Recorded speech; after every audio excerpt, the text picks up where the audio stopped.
Hey y'all, so in this video, we're going to talk about what an arc is, what a central angle is, and how both of those two things are related.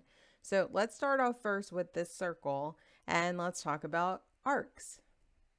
An arc is a portion of a circle's circumference. So basically, it's a part of the circle's curve. So let me give you an example.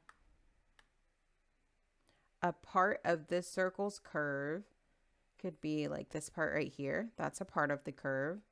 Or this part right here. That's a part of the curve. Or we could connect all this and say all this is an arc. Okay, so again, an arc is just a portion of a circle's curve. There's two different types of arcs. There's a major arc and a minor arc.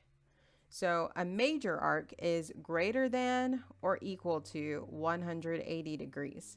So basically, it's a semicircle or it's bigger than a semicircle. So it's half of your circle or it's bigger than half. Major arcs, since they're big, are named with 3 letters. The other type of arc is a minor arc. These arcs are less than 180 degrees. So basically, they're less than a semicircle, or they're less than half of a circle.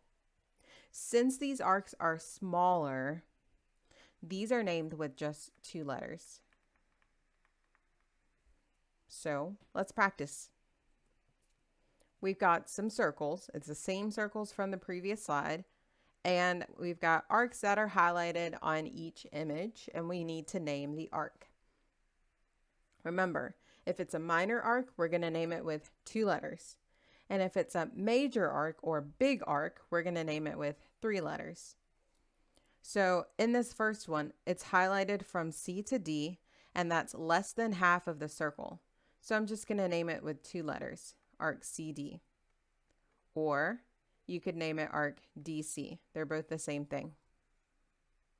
All right, and this next example, we've got a arc shaded from B to A to D, and that's bigger than half of my circle. So I'm going to name it with 3 letters, B, A, D, and we'll put this little curve above it just saying that it's an arc. Or you could name it arc DAB, arc DAB. Let's look at this next one. It's highlighted from B to C to D. However, this guy is actually less than half of the circle. If it were half of the circle, it would stop about here-ish, or it could go from here to about here-ish. Okay, but it's less than half the circle. So we just need to name it with 2 letters. We can name it DB or BD. And make sure you put that little arc symbol above it. And then this last guy is exactly half the circle. It's actually a semicircle. So we're going to name it with 3 letters, CDA or ADC. All right, so the next thing we want to talk about is a central angle. And this is an angle formed by 2 radii of a circle whose vertex is at the center of the circle. Now, when I'm thinking about central angles, I think of pizza, and I think about the way that pizzas are cut. Pizzas are cut straight from the center, right? So that's basically what your central angles are. They're angles cut straight from the center of your circle. So when you're thinking about pizzas and central angles, think about the respectful way you would like for your pizza to be cut at Pizza Hut or wherever you get your pizza. So this guy would be a central angle because it's cut directly from the center. This other guy is not a central angle because that's super disrespectful if they cut your pizza like that, right? Okay, so let's figure out the central angles in this circle. So I've got some central angles highlighted here, and let's just name these guys. We've got angle CED, or you could name it angle DEC.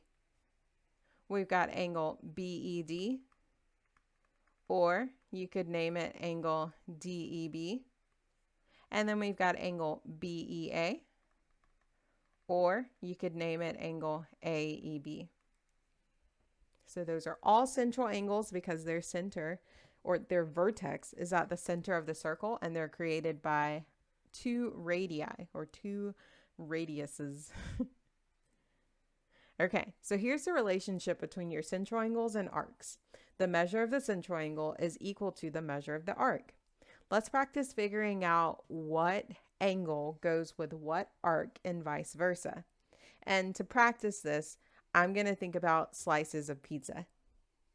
So our first example is asking us to name the central angle that goes along with arc CD. Arc CD is right here, and your arcs are basically like the crust of your pizza.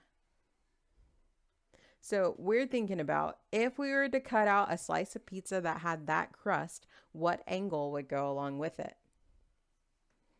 Well, let's look at the pizza.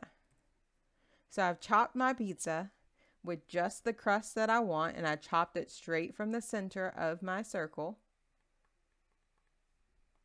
The angle that goes along with that is angle CED,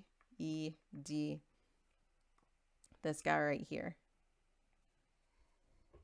And because arc CD is equal to 85 degrees, that means angle CED is also equal to 85 degrees because central angles are equal to the measures of their arcs. Let's do one more. This one wants us to name the arc that goes along with angle BEC. So angle BEC is right here. Think about pizza again, and the crust that would come along with that pizza would be in this section. Now, if my drawing's not good enough, here's a pizza for you, and I've chopped out that slice, angle BEC, and the arc that goes along with it is arc BC. So because angle BEC is equal to 32 degrees, that means arc BC is also equal to 32 degrees. And that's how central angles and their arcs are related.